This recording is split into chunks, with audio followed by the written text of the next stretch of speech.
বাংলাদেশে পূজা করেন না হঠাৎ দেখো করে বন্ধুরা, হঠাৎ করে এলাম বাংলাদেশের মন্ডল মানুষের প্রতি বাড়ির আমার মায়া পূজায়। আছে। শুনছি বাংলাদেশে দুর্ভিক্ষ দেখা দিব হ্যাঁ এই কারণে বাটপাট বাংলাদেশে পূজা ঠাকুর। করেছে এই জন্য আইছি। তা কোন ব্যক্তি পূজা করবেন ঠিক বলছেন। বিদেশি আচ্ছা, ঠাকুরের কোন নাম ব্যক্তির দিয়ে সবচেয়ে সুন্দর বড় ভিডিও পুজো হয়? তৈরি হাসতে বড় পূজা চলে এই ব্যক্তি আমরা এই তারিখে আমরা বড় পূজা করব সবচেয়ে বড় পূজা সবচেয়ে বড় পূজা ওই মন্ডল বাড়িরে আমাকে ডেকে পাবো তাই নাকি? তাহলে আমরা যাই কেন? বছরে তোর টেহাই খরচ করবে আপনি থাকবেন হ্যাঁ আপনি থাকবেন থাকবো।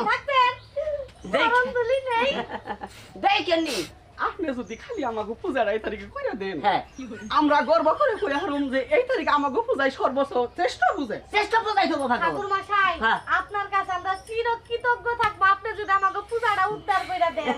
আমি যে বাংলাদেশ আইছি হ্যাঁ। ও মরা মানুষ পাগল হয়ে গেছে সোজা কথা। না আপনি যাবেন না যতই পাগল হোক আপনি যাবেন না হ্যাঁ। আপনি আমাকে মঙ্গল করে দিয়ে চলে যাবেন আচ্ছা ঠিক আছে, তাহলে আপনাকে বাড়ির পূজাটাই করবো আমি।